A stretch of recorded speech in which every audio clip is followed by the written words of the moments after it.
जिज्ञासु मित्रों, बहुत बहुत अभिनंदन है, स्वागत है आप सभी का दिव्य सृजन में।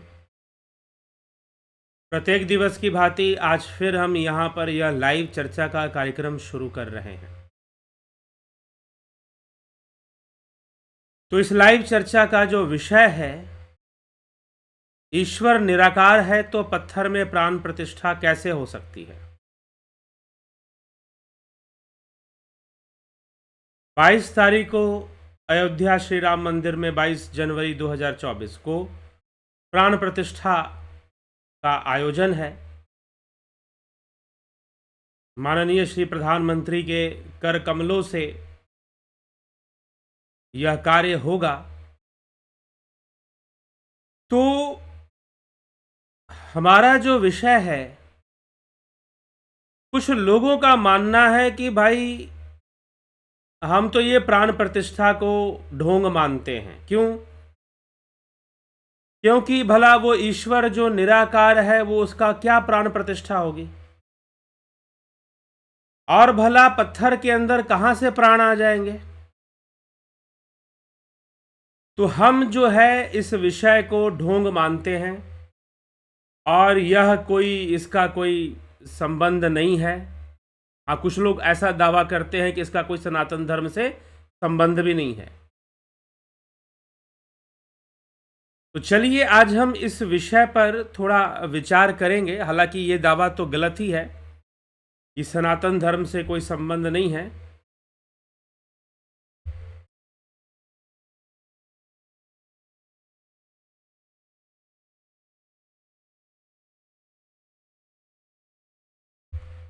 धर्म से संबंध तो है, लेकिन किस प्रकार से है, आज हम थोड़ी इस विषय पर चर्चा कर लें।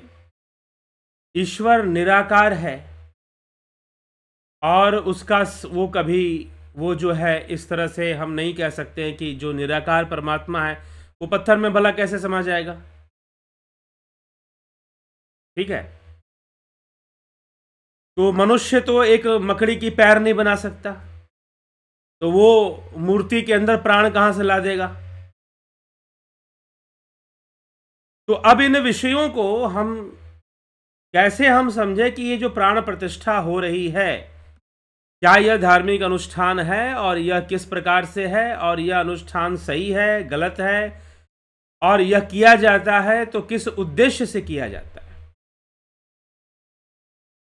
तो मैं आपको एक बात पहले बता दूं,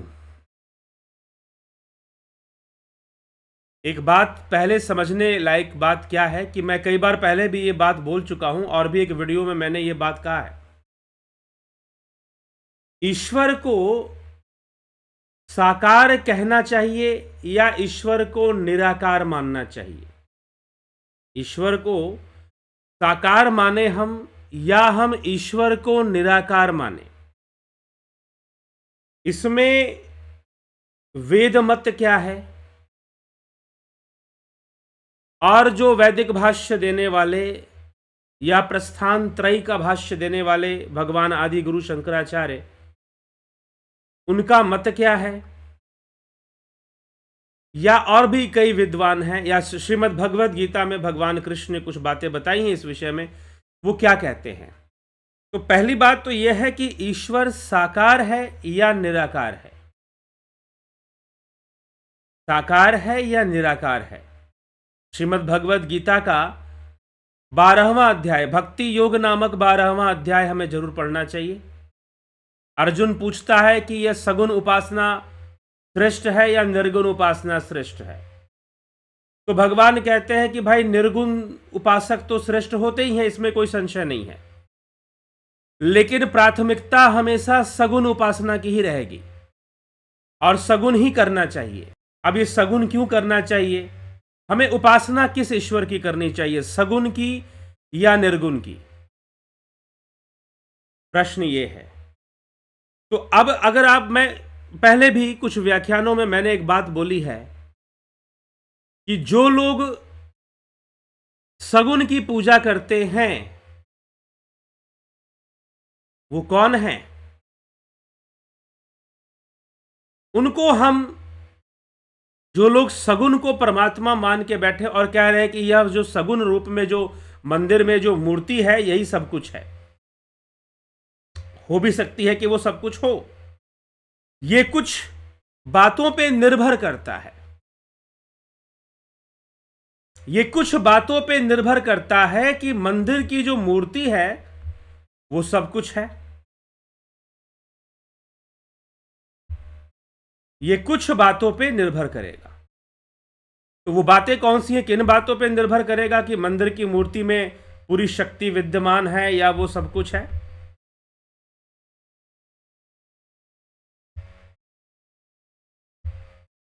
वो कौन से विषय है, कौन से टॉपिक्स हैं, तो हम चर्चा करेंगे। तो मेरा यह विचार है या जो मैंने अध्ययन किया है, जो समझा है, उसके आधार पर मैं कहता हूं कि जो व्यक्ति ये कह रहा है कि परमात्मा सगुण है या ईश्वर सगुण है, उसके अंदर थोड़ी सी अज्ञानता जरूर है।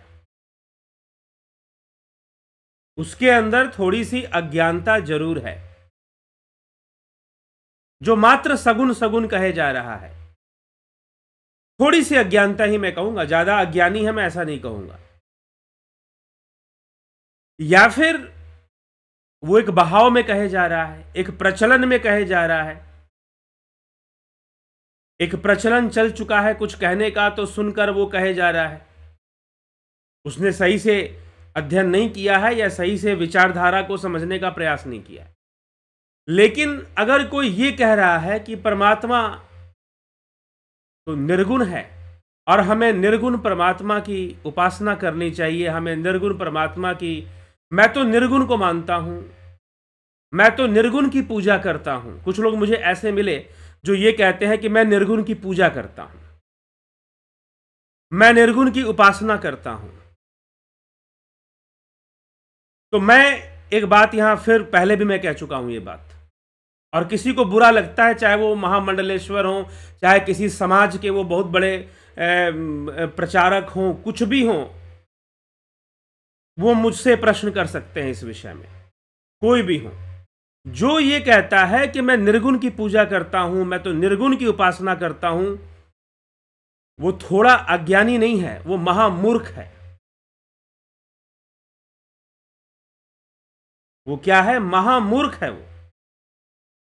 जो कहता है कि मैं किसी निराकार ईश्वर को मानता हूं, मैं निराकार ईश्वर की उपासना करता हूं, मैं निराकार ईश्वर से प्रार्थना करता हूं, मैं निराकार ईश्वर की पूजा करता हूं, वो थोड़ा अज्ञानी भी नहीं है, बल्कि वो मूर्ख भी नहीं है, वो महामूर्ख व्यक्ति है। अब मूर्खता की सारी सीमा वो लांघ चुका है। अगर वो ये कहे कि मैं किसी निराकार ईश्वर की पूजा करूंगा, निराकार ईश्वर से प्रार्थना करूंगा, निराकार ईश्वर से मैं उपासना करूंगा, वो साधारण मूर्ख नहीं है, वो महामूर्ख है। तो अब प्रश्न ये उठेगा कि क्या ईश्वर निराकार नहीं है? निराकार है, लेकिन ध्यान रखिएगा उसकी पूजा नहीं होती, उससे प्रार्थना नहीं हो सकती, क्योंकि वो निराकार है, क्योंकि वो निर्गुण है।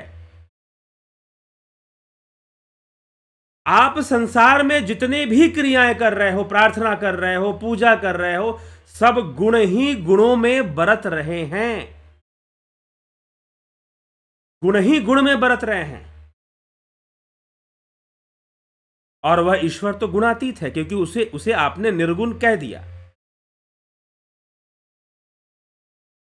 उसे आपने निर्गुण कह दिया। जब आपने उसको निर्गुण कह दिया तो वो भावातीत भी हो गया, क्योंकि जो भावनाएं उत्पन्न होती हैं वो गुणों से होते हैं। श्रीमद् भगवद गीता भगवान श्री कृष्ण कहती, भावनाएं कैसे उत्पन्न होती हैं? गुणों से होती हैं। कौन से गुण? जिससे जो प्रकृति के 3 गुण बताए गए हैं, सतोगुण, रजोगुण, तमोगुण। तो जो परमात्मा को चिल्ला रहा है सिर्फ कि मैं तो सारी दुनिया मूर्ख है, मैं ही सबसे बुद्धिमान हूं। और ये क्योंकि इस प्रकृति के अंदर, प्रकृति के गुण साम्राज्य के अंदर, जिससे देवता भी परे नहीं है, इनमें से कोई भी वस्तु निर्गुण नहीं हो सकती है, और निर्गुण ना होने से वो निराकार भी नहीं हो सकती है। अब आप कहोगे ये बाल्टी का आकार हो जाएगा, अरे आकार हो गया ना, वो एक निश्चित काल में निश्चित आकार लिए हुए है कि नहीं? ऐसे तो आप भी निराकार हो। जब बच्चे थे तो इतने से थे, जब पैदा हुए थे तो इतने से थे, फिर इतने बड़े बन गए, फिर पैरों पे चलने लगे, तो निराकार आप भी हो गए। अगर आप कहते हो कि पानी निराकार है, वायु तत्व निराकार है, मूर्खता की हद होती है, तो मैं कहता हूं मैं भी मेरा ये शरीर भी निराकार है। शरीर भी निराकार हुआ ना भाई।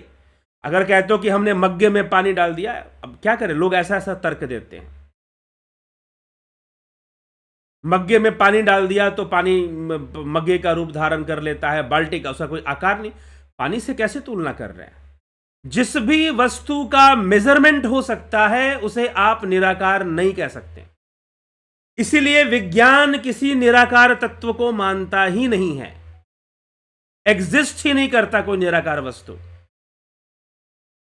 तो इस प्रकृति के साम्राज्य में, प्रकृति की इस त्रिगुणी माया में, इस तीन गुणों के साम्राज्य में कुछ भी निराकार होता ही नहीं है। आपके विचार भी निराकार नहीं है, आपकी थॉट्स की भी फ्रीक्वेंसी होती है। ये जो इंटरनेट आप देखो, अगर आप कहोगे निराकार, इंटरनेट वेव्स क्या है? इलेक्ट्रोमैग्नेटिक वेव्स जो हैं, उनकी डिस्कवरी हुई, उसी के बाद बहुत सारा जो क्वांटम फिजिक्स का जो एक साम्राज्य बन चुका है। हम तो पूरी तरह से डिपेंड हैं। आप ये यूट्यूब ये वीडियो देख रहे हैं ड्यू टू क्वांटम फिजिक्स देख रहे हैं आप। तो क्या क्वांटम फिजिक्स में तरंगों का वेवलेंथ, फ्रीक्वेंसी का मेजरमेंट नहीं होता क्या? मेजरमेंट हो रहा है ना। तो ये इंटरनेट की तरंगे भी निराकार नहीं है। इस संसार में, इस प्रकृति के साम्राज्य में कुछ भी निराकार नहीं है। निराकार है तो गुणों के परे है। वो अवस्था है आप निराकार को प्राप्त करना है, ध्यान करो, समाधि को प्राप्त करो। जब समाधि को प्राप्त करोगे, जब गुणों से ऊपर चले जाओगे, तो निराकार की अवस्था का साक्षात्कार होगा, तब निराकार सामने होगा। सामने क्या होगा? आपको पता चलेगा कि आप स्वयं ही निराकार हैं, आप स्वयं ही निर्गुण हैं, सारे गुणों से परे निराकार आपकी आत्मा, आपका स्वरूप, आप स्वयं हैं।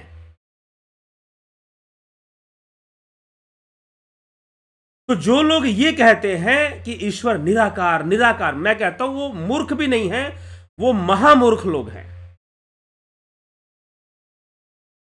वो साइंटिफिक होना तो उनका बहुत दूर की बात है, वो कंप्लीटली अनसाइंटिफिक है,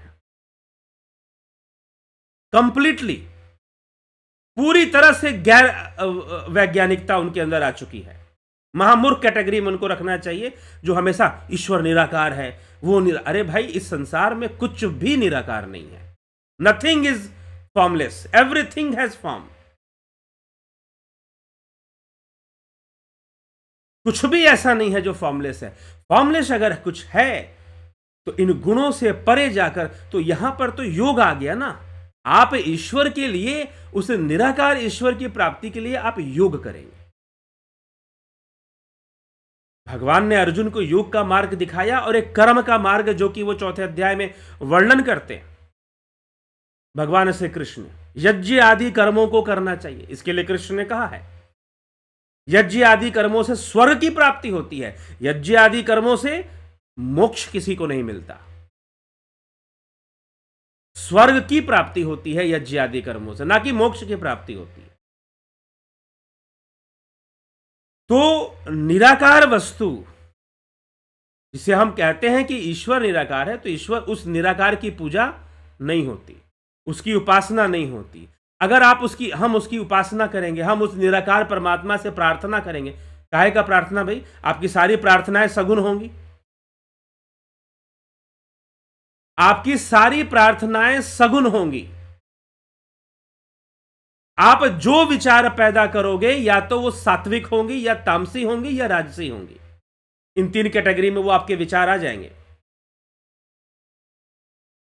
तो क्यों अंधेरे में तीर मारे जा रहे हो कि आप उस निराकार ईश्वर से प्रार्थना कर लोगे, उससे आप वो कृपा करता ही नहीं किसी पर। कृपा का अर्थ है आपके कर्मों का फल, और यज्ञ आदि जो कर्म है वो पुण्य कर्म है, उनको करने से पुण्य की वृद्धि होती है, और उसके परिणाम में आपको स्वर्ग की प्राप्ति हो सकती है, ना कि मोक्ष की प्राप्ति हो सकती है। लेकिन क्या यज्ञ आदि कर्म और ये जो पुण्य कर्म है ये मोक्ष प्राप्ति में सहायक हो सकते? बिल्कुल, ये सहायक होते हैं। ये सहायक होते हैं, तभी आप योग मार्ग पर आगे बढ़ते हो। तो यज्ञ आदि कर्मों को एक सहायक के रूप में हम मान सकते हैं। तो सहायक के रूप में मानना एक अलग विषय है। सहायक के रूप में मानना एक अलग विषय है। सहायक तो आप खाना खा रहे हो ना, तो वो भी आपके योग में सहायक है भाई। इसलिए अन्न ग्रहण करना भी एक अग्निहोत्र है अपने आप में, एक यज्ञ है। अन्न को ग्रहण करना भी, अन्न को भी ब्रह्म कहा गया है उपनिषदों में। तो इस प्रकार से हम जब ब्रह्म की बात करते हैं, निराकार की बात करते हैं, इसलिए आदि गुरु शंकराचार्य ने ब्रह्म तक जाने का मार्ग क्या दिया है? अरे वाह, आत्मा श्रोतव्यो मंतव्यो द्रष्टव्यो, उपनिषदों का है। उन्होंने भाष्य किया है इसका, उपनिषदों का है। अद्वैत सिद्धांत कोई आदि गुरु शंकराचार्य लेकर नहीं आ गए थे, वो तो परंपरा से चली आ रही थी। इसलिए मैंने 2 दिन पहले आपको एक वीडियो में बताया कि श्री रामचंद्र भगवान राम स्वयं अद्वैतवादी थे।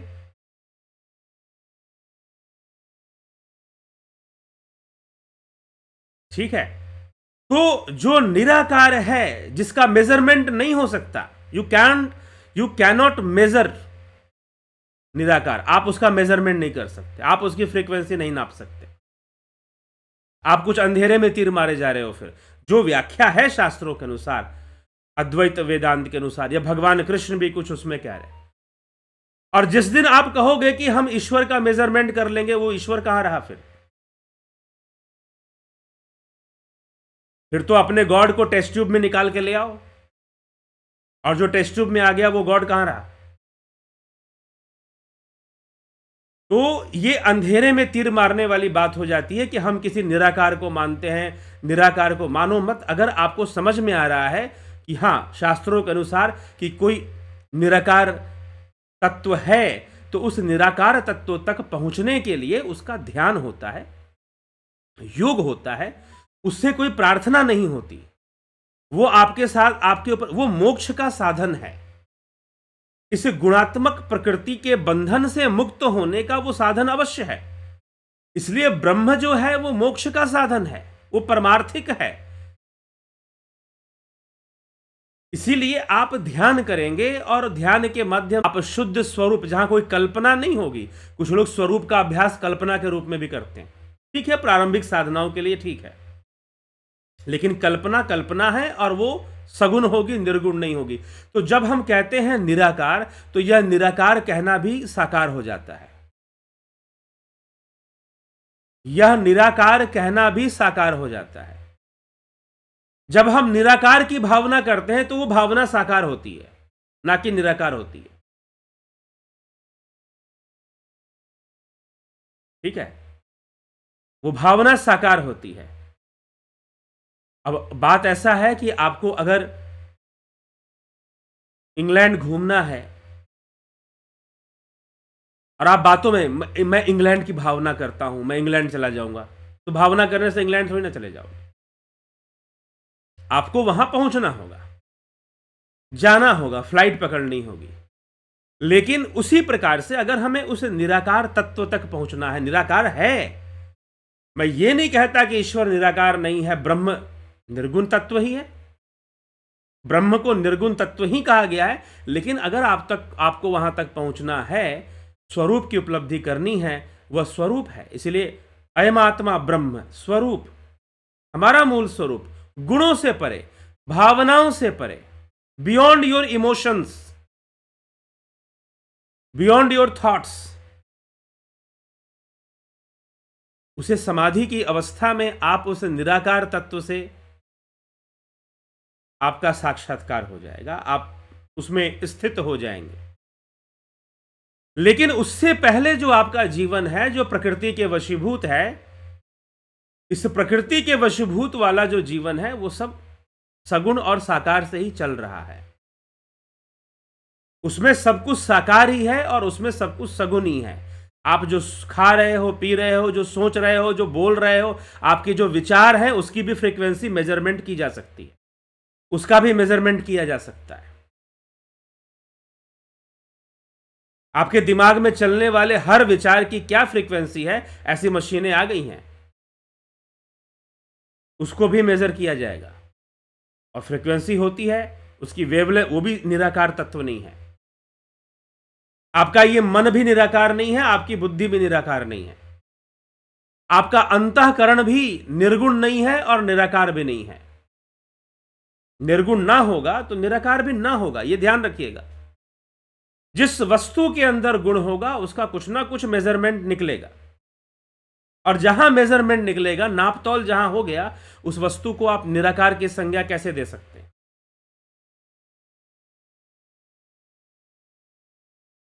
तो वैज्ञानिक दृष्टिकोण से तो कुछ भी निराकार होता ही नहीं, ठीक है। इस संपूर्ण संसार में कुछ भी निराकार नहीं है। हाँ, कुछ चीजों का अगर मेजरमेंट नहीं हो पा रहा है तो वो वहां तक पहुंच नहीं पा रहे हैं, विज्ञान अभी तक वहां तक पहुंचा नहीं है। जिस दिन पहुंचेगा वो उसको भी मेजर करके बता देगा कि यहां से अब देखो कितने तारे हैं। अब आप आकाश में तारे देखते हो ना, आप हजारों वर्ष पुराने तारे देखते हो, क्योंकि उनकी लाइट्स को धरती तक आने में थाउजेंड्स ईयर्स लग जाती है, कई साल लग जाते हैं। और वो 1000 वर्ष पहले जिस अवस्था में थे, आप उस अवस्था को देख रहे होते हो।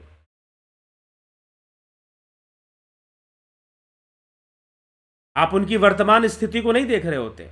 कई तारे हैं आकाश में जो बहुत दूर हैं, बहुत दूर हैं, उनकी रोशनी यहां तक पहुंचने में 1000 वर्ष लग जाते हैं। तो 1000 वर्ष पहले की स्थिति को आप इस समय देख रहे हैं, क्योंकि उनकी लाइट अभी आई है, इसलिए। तो यह कितनी प्रकृति कितनी रहस्यमयी है, यह काल का बंधन कैसा है, जरा सोचिए। तो कोई निराकार ईश्वर, पहले तो निराकार को हम जो, हाँ, अगर कोई कहता है कि निराकार है और मैं उसके लिए ध्यान योग करता हूं, लेकिन कोई कहता है कि मैं उसकी पूजा कर रहा हूं, निराकार की पूजा कर रहा हूं, कोई कहता है कि मैं निराकार की प्रार्थना में कर रहा हूं, निराकार परमात्मा से मैं प्रार्थना कर रहा हूं, ये पूरी तरह से मूर्खतापूर्ण कार्य है। ये पूरी तरह से मूर्खतापूर्ण कार्य है। अब आ जाइए सगुन में। सगुन में कौन है? तो भगवान ने कहा कि भाई हां,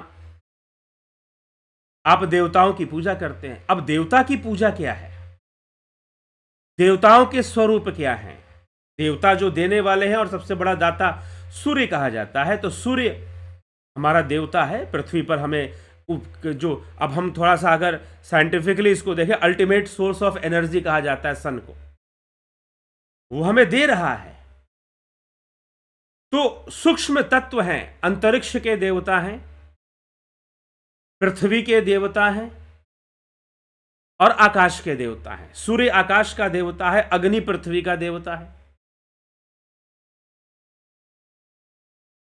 ठीक है।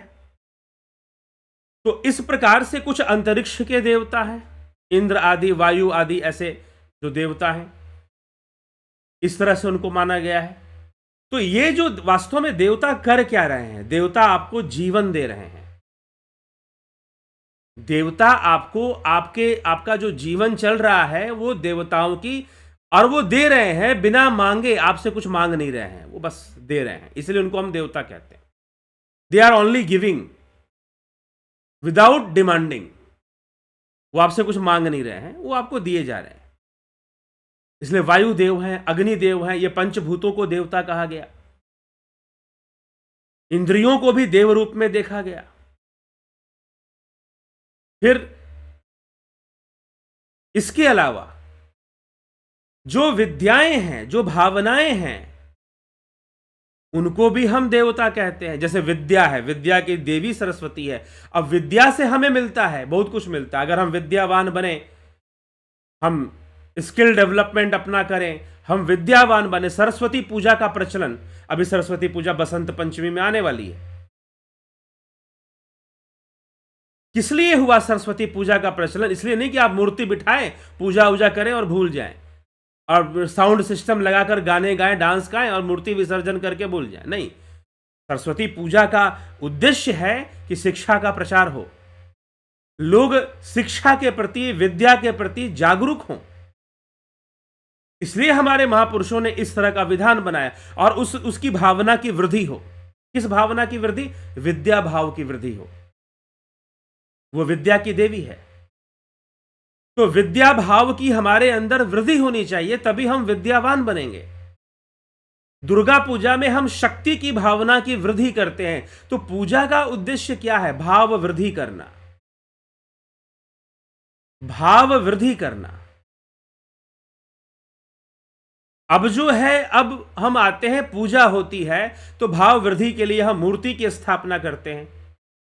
तो जो पंडालों में जो मूर्तियां लगती हैं, उनका प्राण प्रतिष्ठा नहीं होती, लेकिन मंदिरों में जो मूर्तियां लगती हैं, हम उनकी प्राण प्रतिष्ठा करते हैं, और जिसकी प्राण प्रतिष्ठा होती है वहां प्रतिदिन पूजा होनी चाहिए, यह मान्यता है। अब ये प्राण प्रतिष्ठा क्या है? प्राण प्रतिष्ठित करना यह एक भावना है, यह एक भावना है। आप किसी ईश्वर, निराकार ईश्वर की भावना किए जा रहे हैं, जो कि बिल्कुल समझने योग्य बात नहीं है कि निराकार की कैसी भावना, क्योंकि भावनाएं तो साकार हुआ करती हैं, भावनाएं कभी निराकार नहीं होती। और आप कहते हो कि उस निराकार को हम भावनाओं में पकड़ेंगे। आप अपने विचारों से, अपने भावनाओं से उस निराकार को छू भी नहीं सकते। हां, भावनाएं, विचार बस इसलिए हैं ताकि आपके अंदर पता हो कि वो एक निराकार तत्व है, जो भावनाओं और विचारों से भी परे है, गुणों से भी परे है, वह गुणातीत है। तो बार बार जो निराकार का डमरू बजाते रहते हैं, प्रलाप करते रहते हैं कि हम निराकारवादी हैं, वो पहले तो किस प्रकार के निराकारवादी हो? किस प्रकार के निराकार? कहते, चिल्लाने से क्या हो जाएगा? ध्यान में बैठो, समाधि में समाधि लगाओ, फिर निराकारवादी हो तो, क्योंकि समाधि में ही निराकार तक पहुंच सकते हो। उसके पहले की सारी स्थितियों में आप निराकार का स्पर्श भी नहीं कर सकते, उसे आप छू भी नहीं सकते। भावनाएं, जिन भावनाओं से आप निराकार निराकार बोल रहे हो, जिस वाणी से निराकार निराकार का डमरू बजा रहे हो, ये वाणी भी साकार है, ये भावनाएं भी साकार है, सब कुछ सगुण है। इस प्रकृति के अंदर कुछ भी निर्गुण नहीं होता, सब कुछ सगुण है। तो आप उस निराकार तक पहुंचोगे, आप उस निर्गुण ब्रह्म तक पहुंचोगे, उससे पहले आपको इस प्रकृति के जाल के साथ निपटना है। आपके सामने चुनौती क्या है? चलो ठीक है, आपके जीवन का लक्ष्य मोक्ष है, और मोक्ष जब मिलेगा तो आप निराकार में लीन हो जाओगे। मोक्ष जब मिलेगा तो आप निराकार में लीन हो जाएंगे, और वही आपका परम लक्ष्य है। तो निराकार श्रेष्ठ है, इसमें कोई संशय नहीं है। लेकिन आपको उस निराकार तक पहुंचने के पहले आपको यह जो सगुण प्रकृति है ना, ये तीन गुणों का जो गेम चल रहा है, ठीक है, इन तीन गुणों का जो खेल चल रहा है, इस खेल के साथ आपको निपटना सीखना पड़ेगा। आपको इस भव सागर में तैरना सीखना पड़ेगा, स्विमिंग सीखनी पड़ेगी आपको, तब जाकर आप निराकार तक पहुंचोगे। ये जो सगुण दुनिया है, ये जो तीन गुणों का जो ये जो माया जाल है, इससे निपटना आपको सीखना ही पड़ेगा। 24 घंटे सिर्फ निराकार निराकार चिल्लाने से नहीं हो जाएगा। अब यह जो तीन गुणों की जो दुनिया है, यह जो माया जाल है, यह सगुण है, यह सर्वदा सगुण है, देवता सगुण है। देवता भी गुणों के परे नहीं है। भगवान श्री कृष्ण श्रीमद् भगवद गीता में इसका स्पष्टीकरण दिया है। तो देवता, एक तो हमारे देवता हो गए आकाश के, कई देवताएं हैं, मित्र हैं, वरुण हैं, इंद्र हैं, ये देवता हो गए।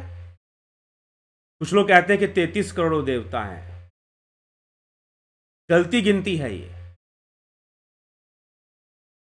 मैं कहता हूं देवता इनफाइनाइट है, अनंत है देवता। जितनी भावनाएं उतनी देवता हो जाएंगे फिर तो। कुछ लोग कहेंगे नहीं 33 करोड़ नहीं, ये 33 कोटि है। श्वेतास्त्र उपनिषद में उन्होंने एक, अरे थोड़ा सा पूरा श्वेतास्त्र उपनिषद पढ़िए ना, वो 2-4 श्लोक से ही क्यों आप सबको समझने की कोशिश कर रहे हैं। श्वेतास्त्र उपनिषद में महर्षि याज्ञवल्क्य ने अंत में एक ही देवता माना है और उसे कहा है आत्मा। आत्मा ही देवता है। परम देव कौन है? आत्मा ही परम देव है। ऐसे याज्ञवल्क्य ऋषि ने इसका वर्णन किया है। बृहद आरण्यक उपनिषद। तो देवता कौन है? जो दे रहा है वो देवता है। आपके माता पिता भी देवता हैं और माता पिता के ऊपर आपको यजुर्वेद में मंत्र भी मिल जाएंगे। रुद्राष्टाध्यायी में आपको माता पिता के ऊपर मंत्र मिल जाएंगे। आपको पढ़ाने वाला शिक्षक गुरु भी देवता है, वो दे रहा है आपको कुछ ना कुछ। ये पेड़ पौधे, ये वनस्पति देवता हैं, इनको भी देवता की श्रेणी में रखा गया है। अब आ जाइए आदर्श कर्म करने वाले महापुरुष। जब हम उनके कर्मों का अनुसरण करते हैं, उनकी भावनाओं की वृद्धि करते हैं, तो वो देवता हैं। श्रीमद् गीता के व्याख्यान में, श्रीमद् भगवद गीता के व्याख्यान में मैंने कहा था कि आप कृष्ण को देवता रूप में मानते हो या ब्रह्म रूप में मानते हो। अगर मंदिरों में पूजते हो तो देवता रूप में मानते हो, और अगर ध्यान योग कर रहे हो तो ब्रह्म के रूप में कर रहे हो। कृष्ण हैं, इसलिए कृष्ण ने, भगवान श्री कृष्ण ने कहा अहम आत्मा गुडाकेश सर्वभूताशु स्थितः, सभी भूतों में स्थित आत्मा मैं ही हूं।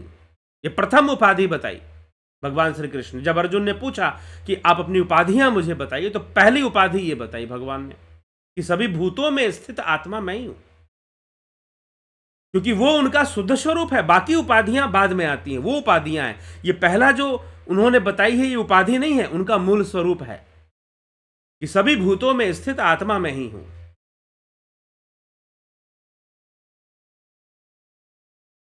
लेकिन मंदिरों में जब आप पूजा कर रहे हैं, जब प्राण प्रतिष्ठा होती है, तो किसकी होती है? देवताओं की होती है। उस ब्रह्म की नहीं हो सकती, हो भी नहीं सकती है उस ब्रह्म की। संभव भी नहीं है कि ब्रह्म की प्राण प्रतिष्ठा हो जाए। प्राण क्या है? प्राण भी तो उस ब्रह्म का ही तरंग है। योग वासिष्ठ में साफ साफ लिखा गया कि बुद्धि हो गई, प्राण हो गया, तुम्हारा मन हो गया, ये सब ब्रह्म सागर में उठने वाली तरंगे मात्र ही हैं। तो प्राण क्या है? प्राण उन भावनाओं से कुछ अलग चीज थोड़ी ना है। अगर हम देवता की बात करें तो प्राण भी देवता है। प्राण अपने आप में ही एक देवता है। तो अब जो है मंदिर जब बनता है, मंदिर बनता है, अब हम आते हैं प्राण प्रतिष्ठा क्या है। जब मंदिर का निर्माण होता है तो एक बात ध्यान रखिए, मंदिर में किसी प्रकार का मंदिर के निर्माण का जो तरीका है वो इस ढंग से होता है, उसमें किसी प्रकार का वास्तु दोष नहीं होता, क्योंकि वहां पर एक तो पूजा होनी है।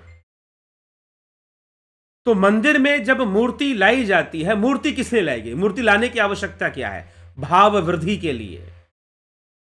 भाव वृद्धि के लिए मूर्ति लाने की आवश्यकता है। पूजा किस लिए की जाती है? वो भी भाव वृद्धि के लिए ही की जाती है। प्रकृति के सकारात्मक शक्तियों के वृद्धि के लिए। सकारात्मक शक्तियां, नकारात्मक शक्तियां। एक बार श्रीमद् भगवद गीता में देवासुर संपद जो अध्याय है, भगवान जो बताते हैं देवता कौन है और असुर कौन है, एक बार उसको पीछे भी अभी भगवद गीता के व्याख्यान चलते हैं। अगर आप सुबह 7 बजे चलता है, 11 बजे ऐसे चलता है, उसमें आपको मिल जाएगा। देवता किसे कहा है भगवान ने, और असुर, आप कहते हैं कि असुर दांत वाले होंगे। श्री कृष्ण भगवान ने बताया असुर कौन है। आसुरी संपदा क्या है और दैवीय संपदा क्या है बताया है। हमें हमारा कार्य है कि हम दैवीय संपदा की वृद्धि करें, हम देव शक्ति की वृद्धि करें। देव शक्ति का मतलब क्या है? जब आपके रसोई में जलने वाली अग्नि जो भोजन पकाकर आपको देती है, वो अग्नि देवता है।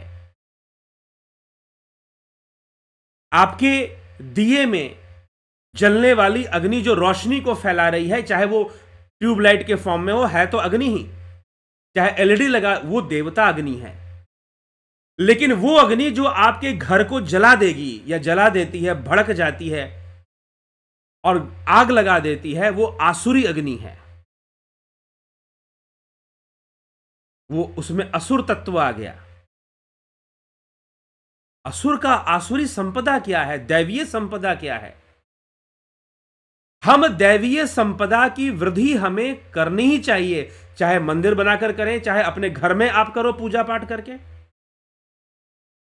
यह दैवीय संपदा की वृद्धि आपके इस जीवन, मैंने कहा ना कि आप निराकार के पास जाओगे, उससे पहले आपको इस त्रिगुणी माया के साथ डील करना है।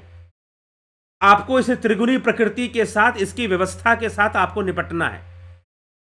ये कभी सुख देगी, कभी दुख देगी, कभी कुछ होगा, कभी कुछ होगा। आपकी मर्जी से सब कुछ नहीं चलेगा। प्रकृति कभी कभी आपको ऐसा एहसास दिला देगी जैसे सब कुछ मेरी मर्जी से हो रहा है, मैं चाह लूंगा तो ऐसा हो जाएगा, मैं चाह लूंगा तो वैसा भी हो रहा है। लेकिन अगले ही क्षण आपका सारा भ्रम दूर कर देगी। फिर लोग बोलेंगे कि राहु का असर आ गया। अरे भैया, राहु ही प्रकृति है। सच पूछो तो प्रकृति का वास्तविक स्वरूप स्वयं राहु ग्रह है। तो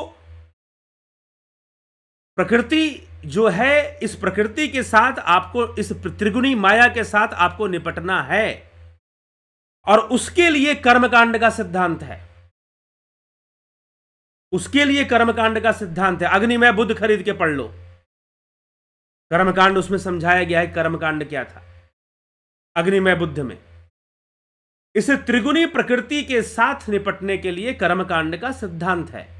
और उस कर्मकांड के सिद्धांत में ये प्राण प्रतिष्ठा आदि क्रियाएं आ जाएंगी। अब प्राणों की प्रतिष्ठा की जा रही है ना, ब्रह्म की प्रतिष्ठा थोड़ी ना उसमें की जा रही है। तुम्हें किसने कह दिया कि ब्रह्म की प्रतिष्ठा? अरे ईश्वर तो प्राणातीत है। जिस ईश्वर को आप निराकार निराकार कहे जा रहे हो, वो तो प्राण से परे है।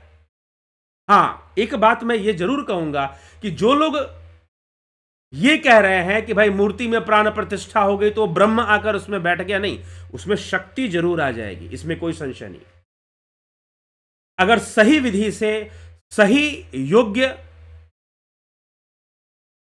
कोई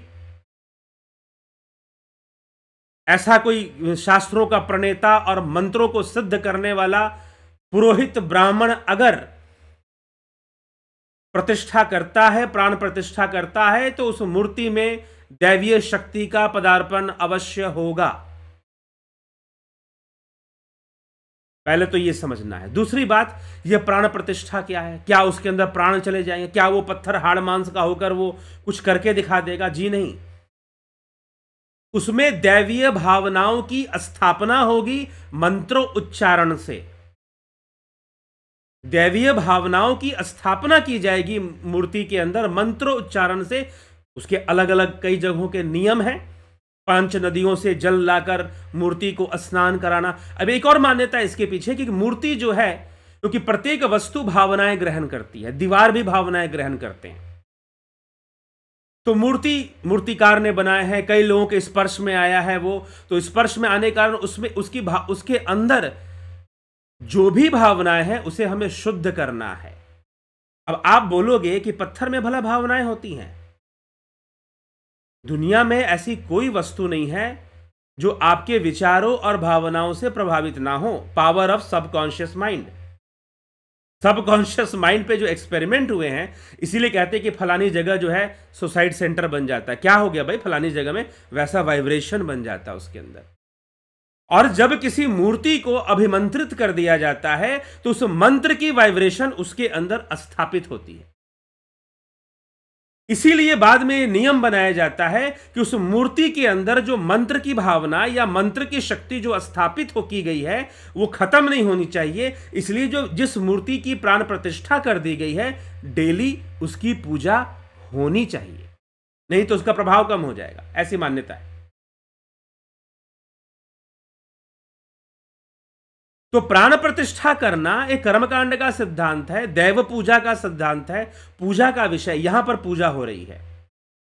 पूजा नरक से मुक्ति का मार्ग है, पूजा मोक्ष का मार्ग है। यह आपने कहां पर, किसने आपको बता दिया?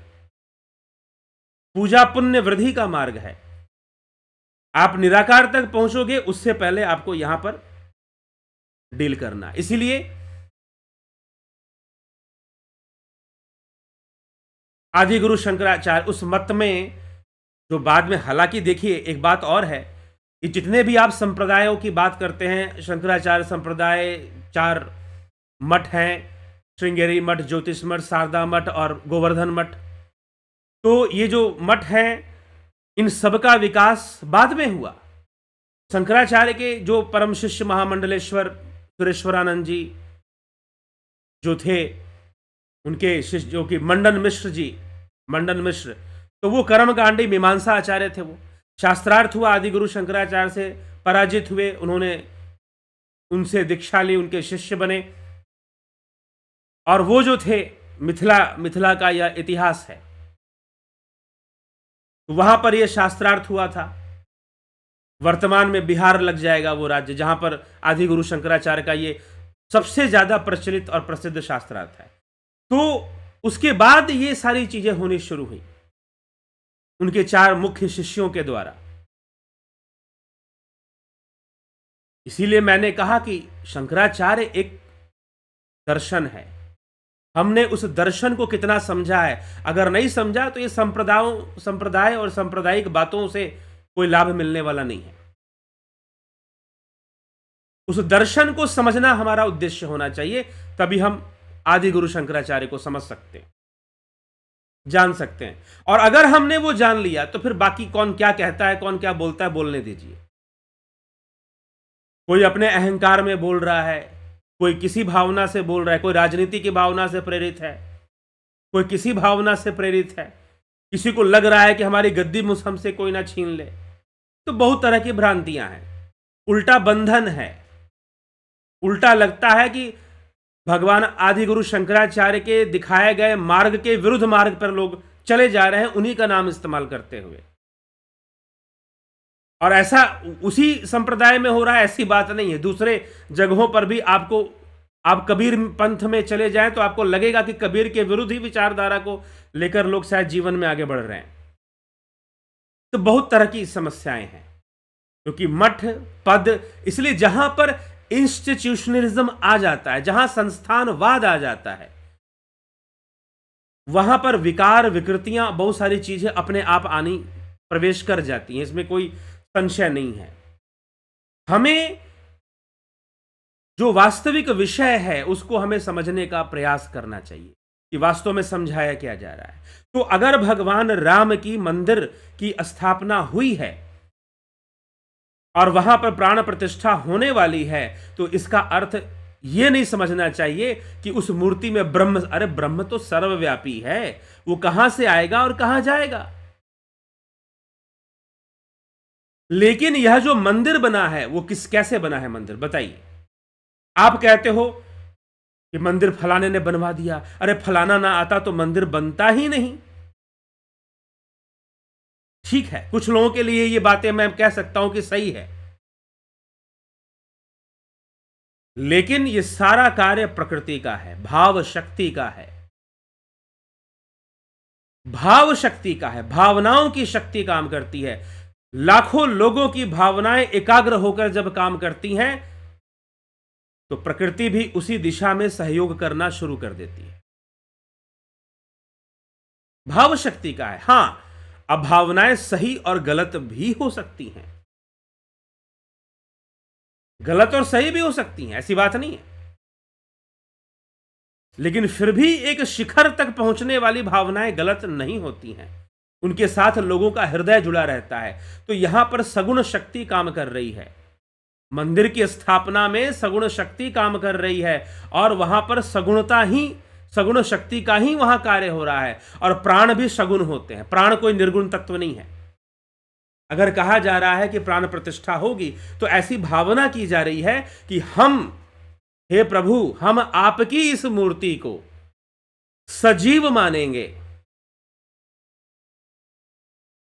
हम आपकी इस मूर्ति को। अब भगवान के लिए सजीव शब्द भी क्या, हम आपकी स्थापना मानते हैं और इस मूर्ति को देखकर हम आपकी भावना करेंगे कि हे भगवान, हे मर्यादा पुरुषोत्तम राम, हम आपकी शरण में हैं,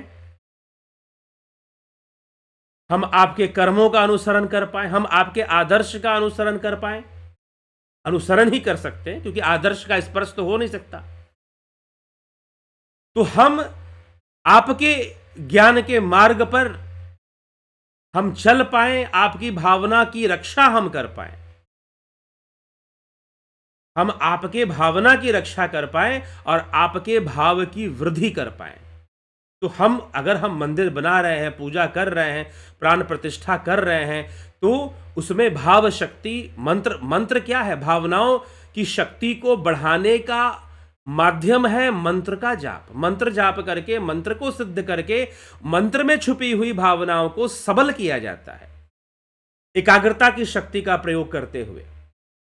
इसलिए मंत्र सिद्धि का अस्तित्व होता है, मंत्र सिद्धि काम भी करती है, लेकिन ऐसा नहीं कि वो प्रकृति के बंधन तोड़ के काम करेगी, ऐसा भी नहीं है। प्रकृति के नियमों के अंतर्गत ही काम करेगी और काम करती है। तो मूर्ति को अभिमंत्रित करना और इस भावना का प्रतिष्ठापन करना कि हम इसमें श्री रामचंद्र जी को, हम इसमें प्राण प्रतिष्ठित कर हम इसे साक्षात देव रूप में हम इसे स्वीकार करते हैं और उस देव शक्ति को, उस दैवीय शक्ति को, यहां पर सिर्फ देवता और दैवीय शक्ति की बात है, क्योंकि जब भी आप पूजा करोगे और मूर्ति रूप बनाकर करोगे तो वहां पर दैवीय शक्ति ही है और दैवीय शक्ति की ही वृद्धि है। उसे आप ब्रह्म शक्ति से मत जोड़िए। ब्रह्म, हां, राम क्या, राम ब्रह्म नहीं है। बिनु पद चलई सुनई, बिनु काना कर, बिनु कर्म करे विधि नाना, आनन बिनु सकल रस भोगी, बिन बानी बकता बड़ जोगी। गोस्वामी तुलसीदास जी लिखते हैं। वास्तव में राम का स्वरूप तो ब्रह्म ही है। स्कंद पुराण में राम के लिए, भगवान राम के लिए क्या, राम के लिए क्या, राम क्या है, राम तत्व है, राम तत्व है। रमते सर्वभूतेषु अस्थावरेषु चरेषु च अंतरात्मा स्वरूपेण यच्च रामेति कथ्यते। जो रमन कर रहा है, रमते सर्वभूतेषु, सभी भूत प्राणियों में जो रमन कर रहा है, रमते सर्वभूतेषु अस्थावरेषु, सभी स्थानों पे रमन कर रहा है, चरेषु च, चर अचर में रमन कर रहा है, चरेषु च अंतरात्मा स्वरूपेण, वो अंतरात्मा में स्वरूप है। और स्वरूप तक पहुंचने का मार्ग क्या है? योगश्चित्तवृत्ति निरोधा तदद्रष्टु, तद पूजा नहीं है, पूजा भाव वृद्धि का मार्ग है, पूजा सात्विक गुणों की वृद्धि का मार्ग। पूजा से हम उन भावनाओं का विकास करते हैं जो हमें योग मार्ग पर सहायक हो सकती हैं और होती हैं, हो नहीं सकती हैं, होती हैं। घर में कमरे के अंदर कोई अश्लील चित्र लगा लीजिए और आप किसी देवी की फोटो लगा लीजिए, क्या दोनों में से एक ही भावना निकलेगी? जब आप किसी अश्लील चित्र को देखेंगे, किसी नग्न स्त्री के चित्र को देखें और किसी अश्लील, नग्न जरूरी नहीं है कि जो नग्न है वो अश्लील हो, जरूरी नहीं है कि जो नग्न है वो अश्लील हो, अश्लीलता एक अलग विषय है। तो अगर कोई अश्लील चित्र अगर आप देखते हैं तो उस अश्लील चित्र, दोनों कागज है, एक अश्लील मूर्ति है और एक जो है मूर्ति देवी की, साक्षात सरस्वती जी की मूर्ति है, दुर्गा जी की मूर्ति है, क्या दोनों हमारे अंदर एक ही भावना उत्पन्न कर देगी? अरे मूर्ति और पत्थर में अंतर होता है। पत्थर पूज रहे हैं, पत्थर पूज रहे हैं, मूर्खों का काम है सब, और बिना पत्थर के उनका गुजारा नहीं चलने वाला। जो लोग कहते हैं ना कि पत्थर की पूजा, बिना पत्थर के उनका खुद का गुजारा नहीं चलने वाला। धर्म चलता ही पत्थरों से है। उनका खुद का गुजारा बिना पत्थर के नहीं चलने वाला। पत्थर पूज रहे हैं, पत्थर क्या पूज रहे हैं भाई? मूर्तिकार ने उसको तराशा है, उसके अंदर एक भावना उत्पन्न की है। मिट्टी है ना, अभी सरस्वती पूजा आएगा तो आपको कई लोग जो है सरस्वती जी की मूर्ति की स्थापना करते हैं, तो मिट्टी थी, उस मिट्टी को आकार दिया गया और उस आकार में एक भावना छुपी है। हम उस भावना को पूजते हैं। प्राण प्रतिष्ठा का यही उद्देश्य है कि हम पत्थर को नहीं पूज रहे हैं, हम उस पत्थर के अंदर वो भावना स्थापित कर रहे हैं, मंत्रों के माध्यम से उसका शुद्धिकरण करके, उसमें सात्विकता का विकास करके हम उसमें भावनाओं को प्रतिष्ठित कर रहे हैं। हम प्राण की भावनाओं को उसमें प्रतिष्ठित कर रहे हैं। तो उसमें क्या वायु तत्व प्राण है? क्या वायु तत्व ही तो है। आप जिस ईश्वर को निराकार निराकार बोल रहे हो, अरे भाई वो प्राणों से भी परे है, तो ये प्रश्न ही क्यों कर रहे हो कि अच्छा क्या वो निराकार ईश्वर उसमें आ जाएगा प्राण प्रतिष्ठा से? मूर्खों वाला प्रश्न नहीं लग रहा आपको? अगर आपने सही में शास्त्र पढ़े हैं तो आपका जो ये प्रश्न है कि प्राण प्रतिष्ठा करने से क्या निराकार ईश्वर उसमें आ जाएगा, आपका प्रश्न ही गलत है, रॉन्ग क्वेश्चन है एकदम। तो उस विषय का प्राण प्रतिष्ठा करने का एक अलग उद्देश्य है, और तुम कहीं मतलब बात अजीब सी कितनी, यही समस्या है, इसी को कहते हैं अर्थापत्ति। कोई महात्मा जी कहते हैं कि भाई शास्त्र प्रमाण है, अरे शास्त्रों में बताया गया है 6 प्रमाण है। ये चिल्लाने के पहले कि शास्त्र प्रमाण है, शास्त्र प्रमाण सिर्फ लोगों को धोखा देने के लिए है। जो लोग ऐसा चिल्लाते हैं, शास्त्रों में बताया गया 6 प्रमाण है, 6 प्रमाण में प्रत्यक्ष पहले है, फिर अनुमान है, फिर उपमान है, फिर शब्द है, टेस्टिमनी। ये हमारे शास्त्र ही तो बता रहे हैं ना, ये बात कोई दूसरा थोड़ी ना बता रहा है। तो मैंने देखा है कि धर्माचार्यों के द्वारा अपने स्वार्थ से बंधे हुए प्रवचन ही वो दिया करते हैं। तो ये बड़ा ही विकट समस्या हो जाती है। कोई किसी को क्रिटिसाइज कर रहा है, एक महानुभाव बोल रहे हैं कि भाई प्राण प्रतिष्ठा हो तो रही है, लेकिन मैं ईश्वर को निराकार मानता हूं। ये मानता शब्द हटा दो, मानते क्यों हो? जान लो, ध्यान साधना करो, योग करो और उस निराकार में जाकर प्रतिष्ठित हो जाओ, खुद प्रतिष्ठित हो जाओ, निराकार में स्थित प्रज्ञ हो जाओ पूरी तरह से, ये मानने तक की सीमा से ऊपर उठ जाओ। तो इस त्रिगुणी प्रकृति के भीतर कुछ भी निराकार होता ही नहीं है, निर्गुण कुछ होता ही नहीं है। निर्गुण जो है इस त्रिगुण से परे है। जहां गुण होगा वहां सगुणता होगी, वहां साकारता भी आ ही जाएगी किसी ना किसी रूप में। तो पानी की तो छोड़ दीजिए, ये जो इलेक्ट्रोमैग्नेटिक वेव्स हैं ये भी निर्गुण नहीं है और ना ही निराकार हैं। ये एटम, प्रोटॉन, इलेक्ट्रॉन की बातें कुछ लोग कहते हैं कि ब्रह्मा जी प्रोटॉन है, और ऐसे पता नहीं उल्टे सीधे कंपैरिजन कहीं पढ़ा होगा उन्होंने, वही उसको रटते रहते हैं। ये इलेक्ट्रॉन, प्रोटॉन, न्यूट्रॉन कोई निर्गुण तत्व नहीं है, ये सब सगुण है। तो इस प्रकृति के अंदर, इस प्रकृति के बंधन में प्रत्येक वस्तु सगुण है, निर्गुण नहीं है। निर्गुण इसके परे है, बियॉन्ड है इसके, और जो बियॉन्ड है वो परमार्थ का विषय है। फिर वहां पर विज्ञान नहीं काम करेगा। किसी ने पूछा कि अगर आप वैज्ञानिक अवधारणा की बात करते हैं तो ये संपूर्ण प्रकृति विकसित हो रही है, साइंस यही मानती है, इवॉल्व हो रही है। सांख्य दर्शन, प्रथम वैदिक दर्शन जो है सांख्य दर्शन, वो भी सीधा बोलता है भाई ये विकसित हो रही है, तभी उनका सत्यकार्यवाद सिद्ध होता है। यह प्रकृति विकसित हो रही है और इवॉल्व होकर चीजें बन रही हैं। उन्होंने कॉस्मोलॉजिकल इवोल्यूशन को समझाने की कोशिश की है।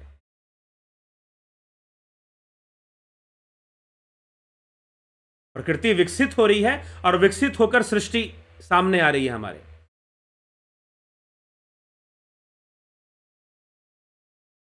ठीक है,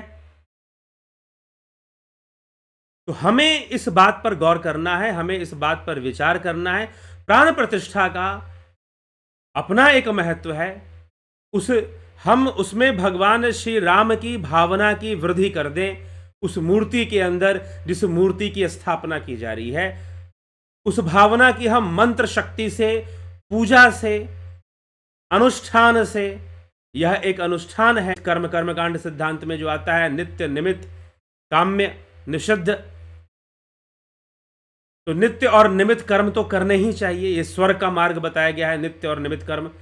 सुखों का मार्ग बताया गया है। हाँ, काम्य और निषिद्ध कर्मों से आपके अंदर दोष आ सकता है, और निषिद्ध से तो 100% दोष आएगा। दोष आता है तो उसका प्रायश्चित कर लेना चाहिए, यही कर्मकांड सिद्धांत है।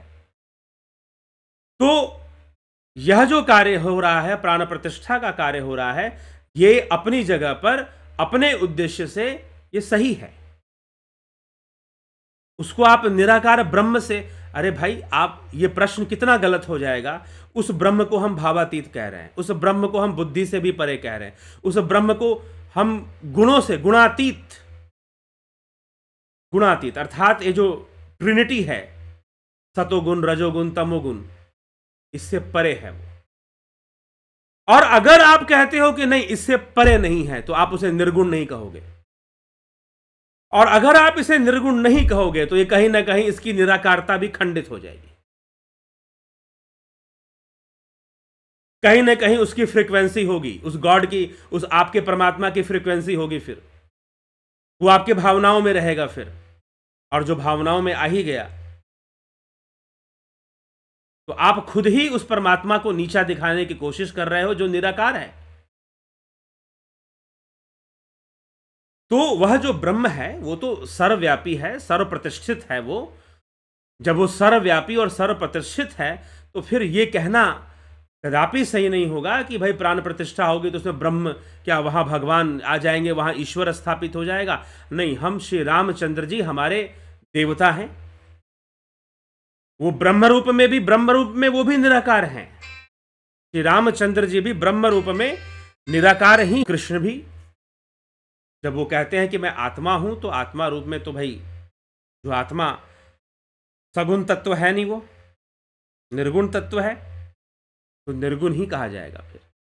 तो इसीलिए हमें इस तथ्य को समझना चाहिए, और हम भगवान श्री रामचंद्र जी की वह जो भावना है, उसका विकास उस मंदिर में करने के लिए, और उसकी, हालांकि इतने लोगों ने बलिदान दिया है उस राम मंदिर के लिए, इतना रक्त बहा है देश के अलग अलग जगहों पर, तो उसकी वैसे ही उसमें भावना, भाव शक्ति उसमें लगी हुई है। सूक्ष्म रूप से सूक्ष्म शक्तियां कार्य कर रही हैं उसके लिए, और भाव शक्ति विद्यमान है उसमें।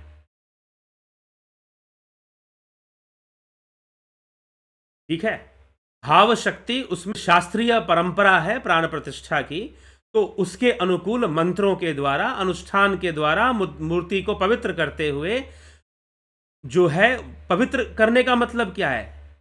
पवित्र करने का मतलब कि जो भावनाएं होती हैं उनका जो प्रसार है स्थूल वस्तुओं में भी होता है। वो कैसे कैसे लोगों के से स्पर्श हुआ, वो हुआ, तो अच्छे से मंत्र से उसे प्रतिष्ठित कर कर, अभिमंत्रित कर कर, मंत्रों का प्रयोग करते हुए उसके अंदर उन शुद्ध भावनाओं को स्थापित करते हुए, इस बात का पूर्ण विश्वास रखते हुए, देवता क्या है? देवता भी तो भाव रूप है। देवता भी तो शक्तिशाली भाव और शक्तिशाली गुण रूप हैं। तो उस दैवीय भावना को उसमें स्थापित करना ही प्राण प्रतिष्ठा है। और जब कोई सिद्ध पुरुष ऐसा कर दे, अब ठीक है, वहां की व्यवस्था है, प्रकांड ब्राह्मणों और पुरोहितों से वो कार्य करवाया जा रहा होगा, वो एक अलग बात है। लेकिन अगर किसी ने मंत्र सिद्धि की है, ऐसा कोई मंत्र सिद्धि साधक हो, योगी हो, कोई भी हो सकता है मंत्र सिद्ध, ऐसा नहीं कि जो ब्राह्मण होता है वही करता है, कोई भी मंत्र सिद्ध कर सकता है। ऐसा व्यक्ति अपनी पवित्रता के साथ, अपनी मंत्र सिद्धि के साथ, पवित्र भावना के साथ, सच्ची भावना के साथ जब उस मूर्ति की प्रतिष्ठा होती है तो उस मूर्ति के अंदर वह दैवीय शक्ति स्थापित होती है। मैं यहां दैवीय शक्ति की बात कर रहा हूं, मैं ब्रह्म की बात नहीं कर रहा हूं कि उसमें ब्रह्म स्थापित हो गया। ब्रह्म तो हर जगह है, सर्वव्यापी है। और राम का वास्तविक स्वरूप तो आत्मा ही है, स्वरूप ही है वो। आप ध्यान योग से ही अपने राम सबके, ठीक है, मंदिर में राम स्थापित हो रहे हैं, वो हमारे सामाजिक धर्म का अंग है, वो हमारे सामाजिक धर्म की प्रतिष्ठा का विषय है। क्योंकि हमें अपने धर्म की रक्षा सामाजिक, राष्ट्रीय और वैश्विक स्तर पर भी करनी है, और उसका अपना और उसकी विधि पूर्वक प्राण प्रतिष्ठा भी जरूरी है, ताकि ये प्राण प्रतिष्ठा और कर्मकांड का विज्ञान भी लोगों को समझ में आए। क्योंकि आप ब्रह्म तक पहुंचोगे, पहले इस त्रिगुणी माया के साथ आपको डील करना है। तो कैसे गुणों का खेल चलता है, सात्विकता की वृद्धि कैसे करनी है, वो भी हमें सीखना है। पुण्य की वृद्धि कैसे करनी है, वो उस पर भी हमारा ध्यान होना चाहिए। हाँ, पुण्य से परमात्मा तो नहीं मिलेगा, मोक्ष तो नहीं मिलेगा। तो इसका मतलब क्या पुण्य व्यर्थ हो गया? नहीं, जब तक इस शरीर में हो। तो ये ऊपरी बातें करने से नहीं हो जाता ना, ऊपर ऊपर की बातें सिर्फ बड़ी बड़ी फिलॉसफी झाड़ने से नहीं हो जाता। आप जिस संसार में रह रहे हो, वास्तव में हमारे शास्त्र इस संसार, ये हमारे शास्त्रों से इसीलिए आ रही हैं, अपने जीवन को बेहतर बनाने के लिए, अपने जीवन को संतुलित रखने के लिए। और आप इस ग्रंथ को पढ़िए, अग्निमय बुद्ध, इसका भी यही उद्देश्य। आप पढ़ेंगे तो आपको इसमें यही चीज मिलेगी। कर्मकांड की स्थापना कैसे होती है, कर्मकांड की प्रतिष्ठा फिर से कैसे बन पाती है, इसमें बताया गया है। लेकिन कर्मकांड का प्रायवाची आप लोगों ने बना दिया पाखंड। मैं उनको भी गलत कहता हूं जिन्होंने जरा सा भी इसके प्रचार में सहयोग किया। आपको समझाना चाहिए था कि कर्मकांड का वास्तविक रूप क्या है, ना कि उसे पाखंड कहकर जो है उसकी अवहेलना कर अपने आप को बड़ा, मतलब मैं देखता हूं लोगों में कुछ लोग मुझे ऐसे मिलते हैं, वो ईश्वर को निराकार कहकर बड़ा ही अपने आप को बुद्धिमान समझ रहे होते हैं। और हम तो निराकार से प्रार्थना करते हैं, हमारी तार तो निराकार से जुड़ी हुई है। हमारी तार, मैंने कहा कि कोई तार वार नहीं होती जो निराकार से जुड़ जाए, कोई तार वार नहीं होती जो निराकार से जुड़ जाए। सारी तारें इसी सगुण प्रकृति के अंदर ही रहती हैं। जब तक आप सारी तारों का निरोध न कर दो, चित्त वृत्ति निरोधा, जब तक आप सारी तारों का, आप कह रहे हो ना कि हमारी तार, एक महानुभाव मिले, हमारी तार तो निराकार से जुड़ी है। अब क्या करूं, मैं उनसे ज्यादा बलवान नहीं था कि मैं उनको कुछ बोल दूं या कह दूं, पिटाई कर दे मेरी, लेकिन अब यहां पे बोल रहा हूं मैं। कोई तार ऐसी नहीं होती है जो निराकार से जुड़ जाए, कोई तार ऐसी नहीं होती है जो निराकार से जुड़ जाए। निराकार से कब जुड़ोगे? जब सारी तारों का निरोध कर दोगे, चित्त वृत्ति निरोधा, महर्षि पतंजलि ने कहा। जब सारी तारों का निरोध कर दोगे, तब जाकर जो अवस्था बनेगी उसमें पाओगे कि तुम खुद ही निराकार हो, तुम स्वयं ही निराकार हो, तुम उससे अलग हो ही नहीं। ठीक है, तो पत्थर में परमात्मा नहीं है, तो बिना पत्थर के तुम्हारा धर्म आगे भी नहीं बढ़ेगा। कौन सा ऐसा रिलीजन या धर्म है जो बिना पत्थर की सहायता के आगे बढ़ रहा है? इमारतें बनाए जा रहे हो, जमीनें हड़पे जा रहे हो। तो इसीलिए ये सब बड़ी ही, हम थोड़ा सा बुद्धि लगाएंगे तो समझेंगे। लेकिन लोग क्या करें, लोग अच्छा वो निराकार है, मतलब निराकार समझना ज्यादा बुद्धिजीविता है क्या? मुझे तो महामूर्खता लगती है। हाँ, जिस शास्त्रों में ऐसा कोई वर्णन नहीं है कि आप उसे निराकार से अपनी तार जोड़ लेंगे, कोई तार नहीं जुड़ता निराकार से, होती ही नहीं है, उससे जुड़ने वाली तार बनी ही नहीं है जो उससे जुड़ जाए।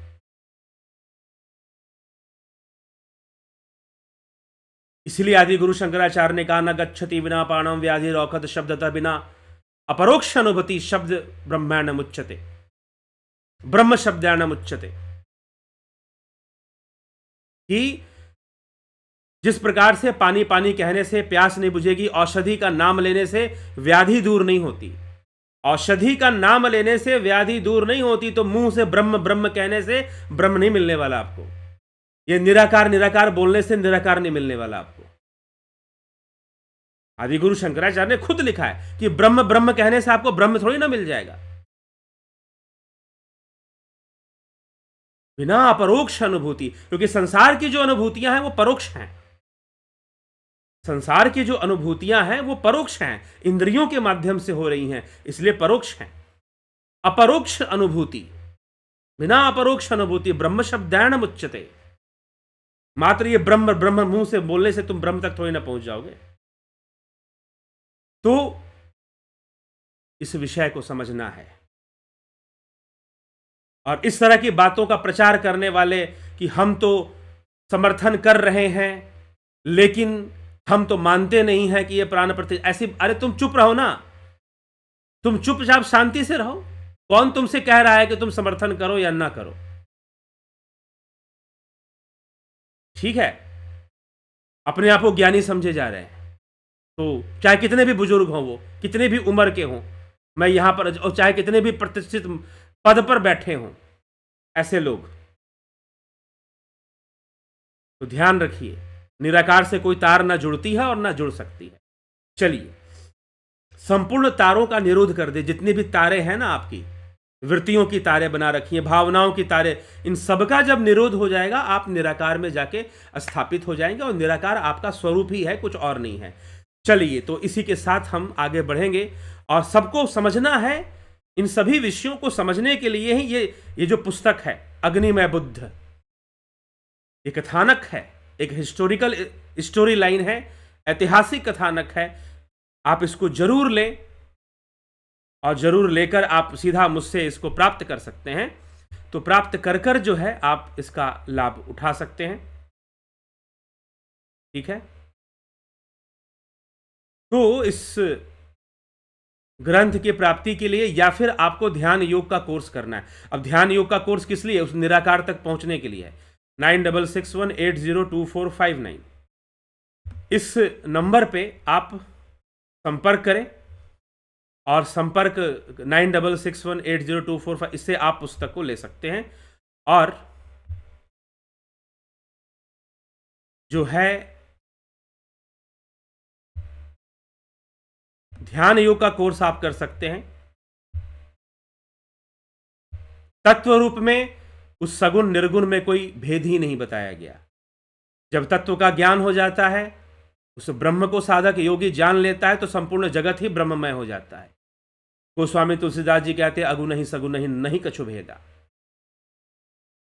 लेकिन यह कब भेद नहीं है? जब आपके पास तत्व ज्ञान हो, तब भेद नहीं है। और जब तक नहीं है ज्ञान, तब तक तो भेद है, और भेद रहेगा।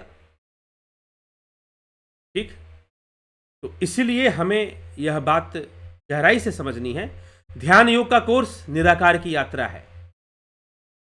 ध्यान योग की कोर्स उसी निराकार परमात्मा तक पहुंचने की यात्रा है। ध्यान योग प्राकृतिक चिकित्सा शारीरिक शुद्धि के लिए है, और दर्शन का कोर्स वैचारिक शुद्धि के लिए है। अपने कॉन्सेप्ट्स को क्लियर कीजिए, अवधारणाओं को स्पष्ट कीजिए, उसके लिए है। जरूर कोर्सेज ज्वाइन करें। किसी तरह की लाइफ काउंसलिंग या एस्ट्रो एनालिसिस करवाना चाहते कर सकते हैं, और यह अग्निमय बुद्ध पुस्तक प्राप्त करना चाह सकते हैं। इन सब के लिए आप इस नंबर पे संपर्क करें। इन सब के लिए आप इस नंबर पे संपर्क करें। नंबर नोट कर लें, या वीडियो को दोबारा आप रीबैक या रिवाइंड करेंगे तो दोबारा आप नंबर देख पाएंगे। चलिए, ठीक है, तो ध्यान योग के कोर्स के लिए संपर्क कर सकते हैं। 20 जनवरी से शुरू होगा। तो चलिए, अब जो है मैं आगे बढ़ूंगा। अब बस अंत में यही कहूंगा, किसी को मेरी बात बुरी लगी, थोड़ा सा मैंने कटुता के साथ बोला है, मुझे इसका एहसास है। शायद वाणी में सौम्यता नहीं थी, और शायद इसलिए नहीं थी, इतना महान कार्य हो रहा है, मंदिर का निर्माण, उसमें प्राण प्रतिष्ठा, और तरह तरह के लोग जो है अपना ज्ञान अब तक कहाँ, तो जो है ठीक है, तो इसलिए उस समय पर और ये एक शास्त्रीय विधि है, और अपना एक जो प्रक्रिया है प्राण प्रतिष्ठा की, उस ढंग से प्राण प्रतिष्ठा किसी भी मंदिर की होती है। कहीं भी मंदिर बनेगा तो प्राण प्रतिष्ठा तो होगी, इसमें संशय नहीं है कि मंदिर बनेगा तो होगी। और मंदिरों का बनना सामाजिक धर्म की रक्षा के लिए भी जरूरी है, प्राण प्रतिष्ठा होना।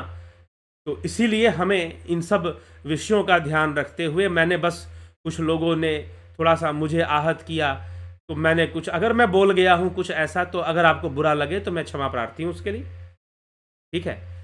तो जुबान है ये भी त्रिगुणी की 3 गुणों के वशीभूति है ना, तो थोड़ा सा रजोगुण ज़्यादा बढ़ गया हो, ठीक है, लेकिन सतोगुण के साथ मिक्स होके ही बढ़ा है, चिंता मत कीजिए, तमोगुण को साथ लेके नहीं बोला है मैंने।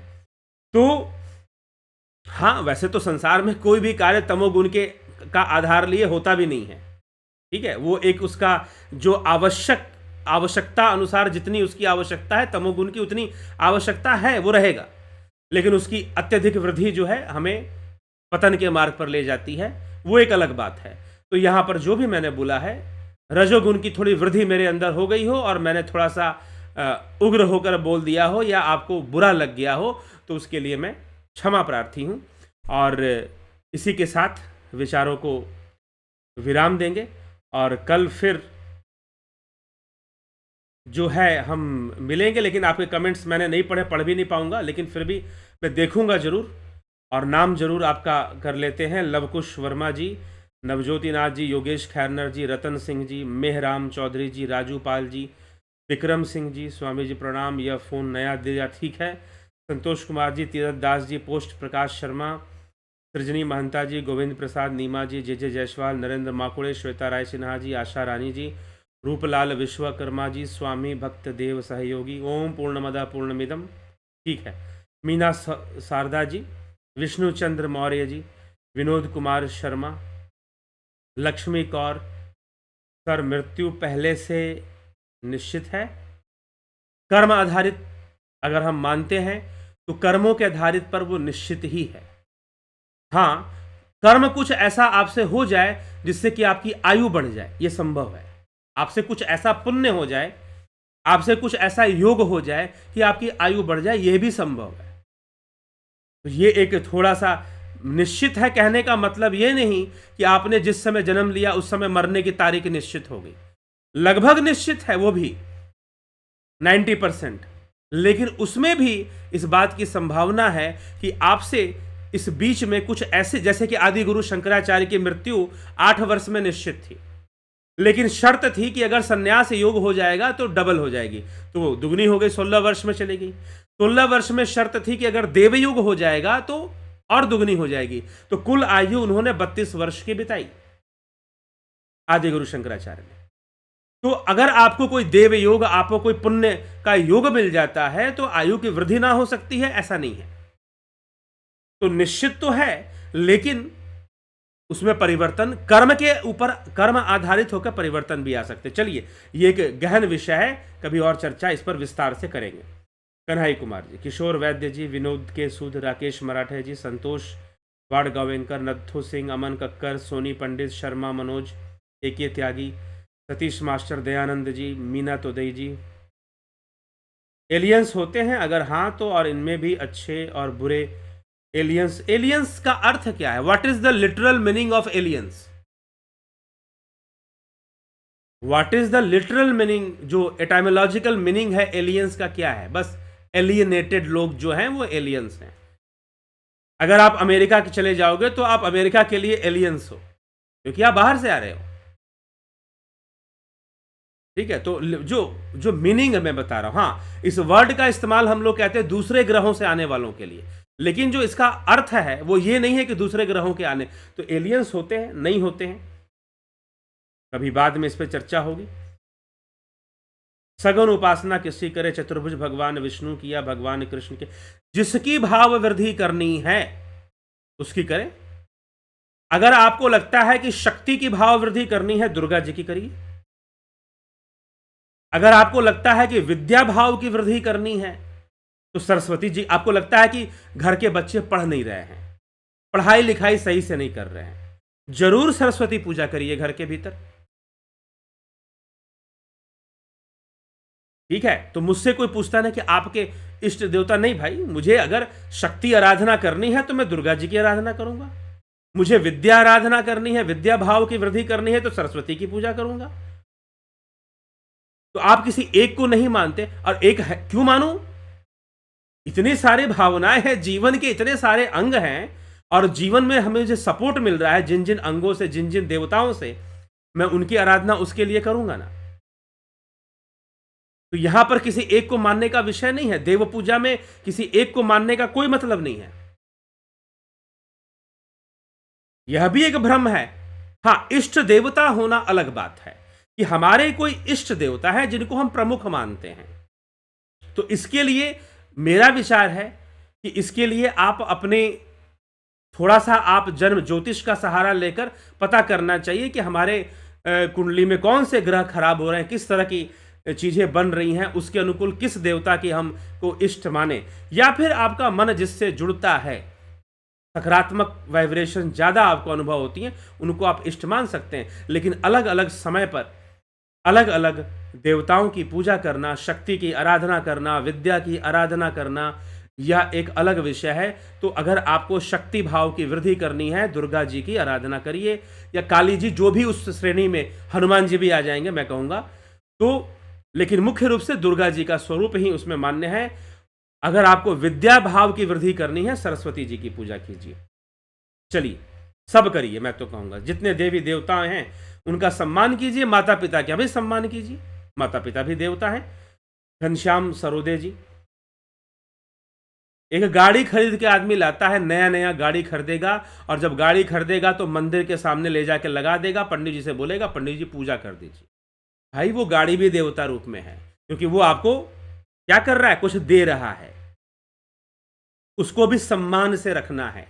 तो प्रकृति का सम्मान करना, देवताओं का सम्मान करना, उसके प्रति सद्भावना को प्रकट करना और सद्भावना का विस्तार करना, यही पूजा का उद्देश्य है। तो हम सभी तत्वों के प्रति सद्भावना को विकसित करें, उसका प्रसार करें। यह जो है पूजा है, और यह हमें पूजा के माध्यम से, प्राण प्रतिष्ठा के माध्यम से, भोग अर्पित कर कर हम उस भावना की वृद्धि करते हैं, उस भावना का आवाहन करते हैं। चलिए, कमलेश खैरनर जी, घनश्याम सरोदे जी, दीपक शर्मा जी,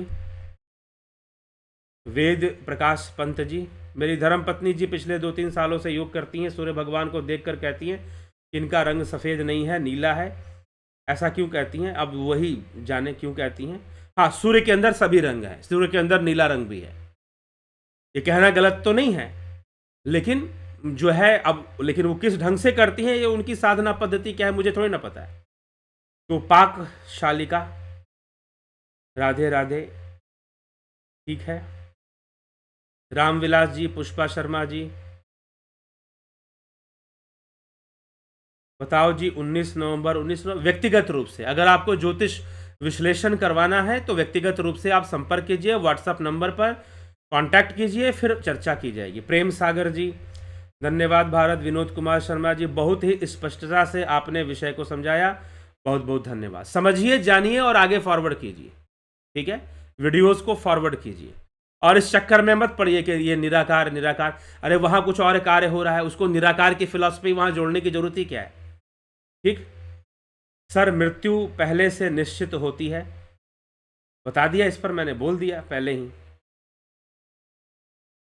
लवकुश शर्मा जी, गुरुदेव इतना मत हंसाया करो कि पेट दर्द हो जाए।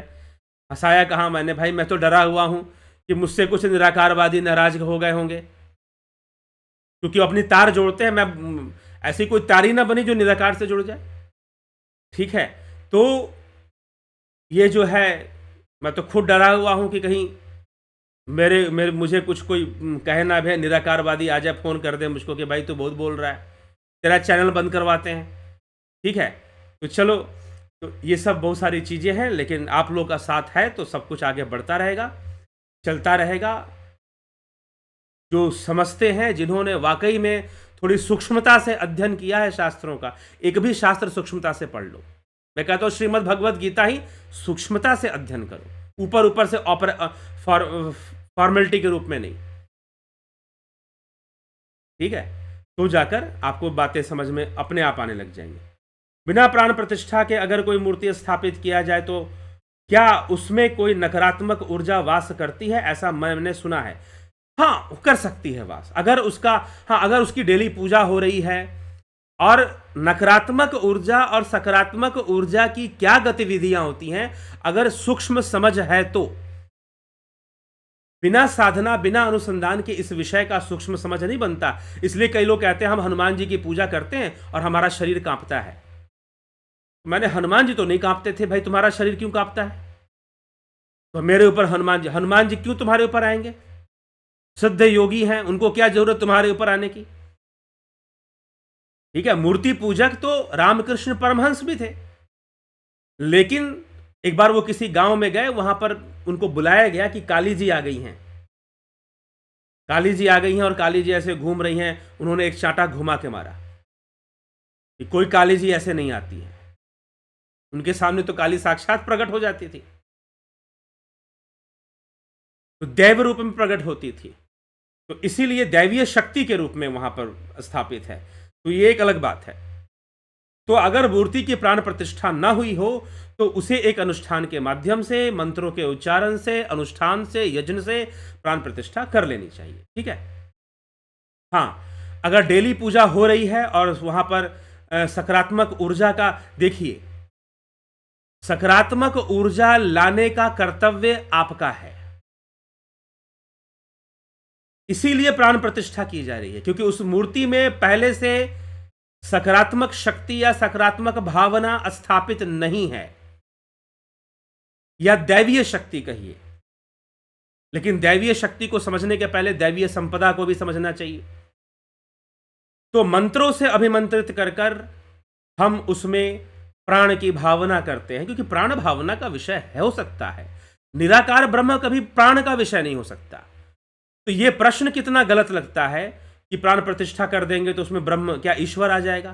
क्या निराकार ईश्वर उसमें समा जाएगा? प्रश्न ही गलत कर दिया ना आपने। प्राण निराकार नहीं है, प्राण कोई निराकार तत्व नहीं है। ठीक है।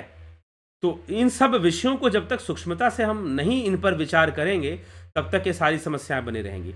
जी हां, अगर कहीं पर ऐसा लगता है कि नकारात्मक ऊर्जा मूर्ति में है या कुछ है, तो उसकी प्राण प्रतिष्ठा करनी चाहिए। ठीक है। उसमें से नकारात्मक, और ये समस्या कई लोगों के साथ होती है। नरेंद्र माकुले जी, ऐसे बहुत सारे मंदिरें बने हुए हैं जहां से नकारात्मक ऊर्जा का प्रसार होता है, क्योंकि वहां पर सही विधि से, सही विज्ञान से, शास्त्र विधि का कहने का मतलब यह नहीं है जो लिख दिया गया, उसके विज्ञान को समझना, उसके पीछे, क्योंकि हमारे जो शास्त्र है वो कार्य कारण सिद्धांत का वर्णन करते हैं, वो कार्य कारण सिद्धांत का प्रतिपादन करते हैं, काउज एंड इफेक्ट थ्योरी पर बेस्ड बातें करते हैं। सांख्य शास्त्र की शुरुआत ही इसी से होती है, सत्कार्यवाद से। तो हमें कारण भी जानना चाहिए। अगर कोई शास्त्र विधि बताई गई है तो उसका कारण हमें अच्छे से समझना चाहिए कि क्या है। ठीक है। चलिए, तो इसी के साथ विराम देते हैं, और विराम देकर, इसलिए प्राण प्रतिष्ठा अनिवार्य विषय है, होना ही चाहिए। अगर मंदिर बना है, मूर्ति स्थापित हो रही है, तो प्राण प्रतिष्ठा होनी ही चाहिए। तो इसी के साथ मैं विराम दूंगा। कल जो है फिर हम मिलेंगे 9 PM पर, कुछ लाइव चर्चा लेकर, कुछ और आवश्यक विषयों को लेकर। तो बहुत बहुत आभार आप सभी का। ओम तत्सत।